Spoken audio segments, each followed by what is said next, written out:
மீண்டும் உங்களை சந்திப்பதிலே மிக்க மகிழ்ச்சி அடைகின்றோம்.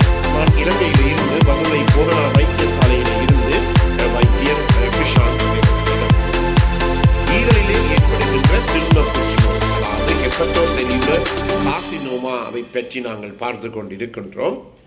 எவ்வளவு வாழ்க்கை காலம் என்றால் சாதாரணமாக 31% 5 வருடம் மட்டும் இருக்கலாம். ஆனால் நான் முதலிலே சொன்னது போல இந்த நோய் வெகு வேகமாக பரவக்கூடிய நோய் என்றபடியினாலே ஈரலுக்கு அண்மையில் இருக்கிற பகுதியிலும் அதே நேரத்திலே வயிற்றினுள்ளே இருக்கின்ற நிணநீர் குழியங்கள், லிம்ஃப் நோட் என்று சொல்லுவோம், நிணநீர் குழியங்களுக்குள்ளே இந்த புற்றுநோயானது பரவி இருக்குமாக இருந்தால், அது தொற்றிலடைகின்ற, அதாவது அப்படி பரவி இருக்குமாக இருந்தால் ஒருவருடைய வாழ்க்கை காலம் 31% குறைந்து 11% போகிறது. அதாவது 100 நோயாளிகளை எடுத்தால் அதிலே 11 பேர் தான் 5 வருடம் மட்டும் வாழக்கூடியவர்களாக இருக்கிறார்கள்.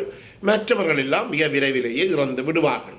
ஆனால் இதுக்கு மேலதிகமாக தூர இடங்களுக்கு மூளையாக இருக்கலாம், சிறுநீரகங்களாக இருக்கலாம், அப்படி பலது எங்களுடைய எண்புகளாக இருக்கலாம், அந்த பகுதிகளுக்கு இந்த ஈரல் புற்றுநோய் பரவி இருக்குமாக இருந்தால் இந்த 5 வருட வாழ்க்கை காலமானது 11% 3% குறைவடையும். எனவே இதில் இருந்து நாங்கள் சொல்லுகின்ற ஒரு விடயம், இந்த நோய் வெகு வேகமாக பரவக்கூடிய நோயாக இருக்கின்றது. எனவே இந்த நோயாளிகள், இந்த நோய் யாருக்கு ஏற்படுகிறது என்றால் கூடுதலான அளவு மதுவை பாவித்து அதன் காரணமாக ஈரல் பாதிக்கப்பட்டு ஈரலினுடைய கட்டமைப்பெல்லாம் பாதிக்கப்படுகின்ற, அதாவது சிரோசிஸ் ஆஃப் லிவர் என்று சொல்வோம். இந்த சிரோசிஸ் எனப்படுகின்ற நிலைமை அப்படிப்பட்ட நோயாளிகளுக்கு இந்த ஈரல் புற்றுநோய் கூடுதலாக ஏற்படுகிறது. எனவே நாங்கள் என்ன செய்ய வேண்டும்? உங்களுக்கு ஏதோ ஒரு காரணத்தினாலே இந்த ஈரல் புற்றுநோய் ஏற்பட்ட பிற்பாடு அல்லது இந்த கூடுதலான அளவு மதுவை குடிக்கின்றபடியினால் ஏற்பட்டது இருந்தால் நீங்கள் என்ன செய்ய வேண்டும்? உடனடியாகவே உங்களோட பழக்க வழக்கங்கள் எல்லாவற்றையும் மாற்றிக்கொள்ள வேண்டும். இன்று கூட கொஞ்ச நேரத்துக்கு முதல் ஒரு நோயாளி வந்தார். அவருக்கு 48 வயது, விவசாயி, நன்றாக விவசாயம் செய்து நல்லாக இருக்கக்கூடியவர் இருந்தவர். நன்றாக காசு இருக்கிறபடியாக நன்றாக குடித்து மீண்டும் அவருக்கு இந்த ஈரல் பாதிக்கப்பட்டிருக்கின்றது. இப்போது வரக்கூடிய 2-3 வருடங்களாக அவர் இருக்கிறார். ஆனால் இன்று காலையிலே வருகின்ற போது சரியான சாராய மனம் நொடி அவர்களை இருந்து வீசியது. அப்போ நான் சொன்னபோது அவர் சொன்ன விடயம் என்னென்றால், ஒரு திருமண வீட்டுக்கு சென்று தன்னுடைய நண்பர்களுடன் சேர்ந்து அவர் சாராயத்தை எடுத்ததாக, மதுவை உட்கொண்டதாக அவர் சொன்னார். எனவே இதுதான் இங்கே இருக்கின்ற பிரச்சனை என்னவென்றால், ஒரு வைத்தியரினுடைய ஆலோசனையை மிக தீவிரமாக நாங்கள் பின்பற்ற வேண்டும். இந்த நோயாளிகள், அதாவது சில நேரங்களிலே சில நோயாளிகளுக்கு வாழ்க்கையே வெறுத்து போகக்கூடிய ஒரு நிலைமை ஏற்படும். அதை சாப்பிட வேண்டாம், இதை சாப்பிட வேண்டாம், என்னென்ன பொருட்களை நாங்கள் சாப்பிட வேண்டும் என்ற ஒரு பிரச்சனை வர பார்க்கும். என்றாலும் கூட அப்படி அல்ல. நான் இன்னும் கொஞ்சம் நேரத்துக்கு பிற்பாடு என்னென்ன உணவுகளை இந்த நோயாளிகள் எடுத்துக்கொள்ளலாம், ஒரு பிரச்சனையும் இல்லாமல் பாதுகாப்பாக எடுத்துக்கொள்ளலாம் என்பதை பற்றி நான் சொல்ல இருக்கின்றேன். எனவே என்ன செய்ய வேண்டும்? இந்த நோயாளிகள் நல்ல ஒரு உளவள துணை, கவுன்சிலிங்கை அவர்கள் பெற வேண்டும். இதுதான் முக்கியம்.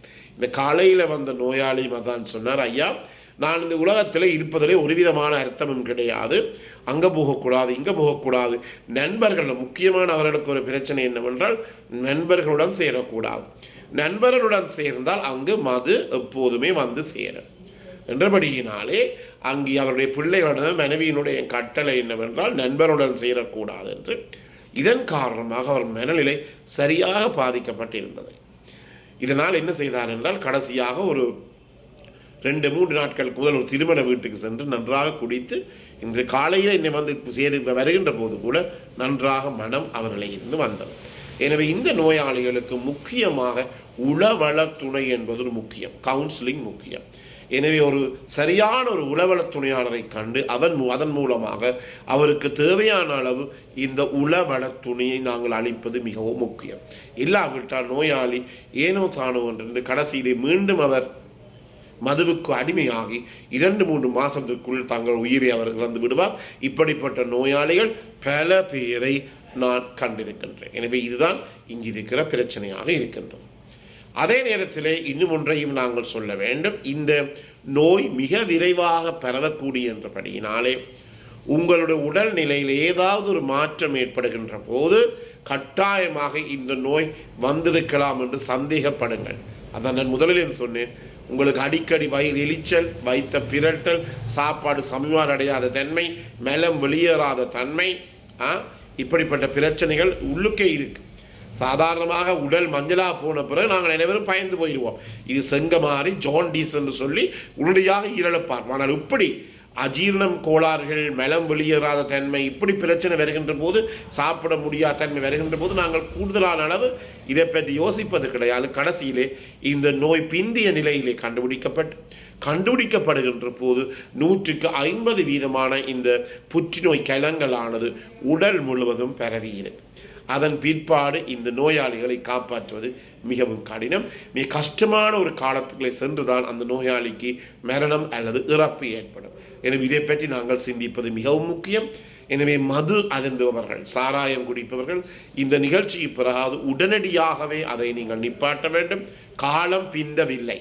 இது ஒரு சின்ன ஒரு கவுன்சிலிங் பகுதி தான், உளவள துணை பகுதி தான். காலம் பிந்தவில்லை. உடனடியாகவே இந்த நிமிஷத்திலிருந்து நிப்பாட்டுங்கள்.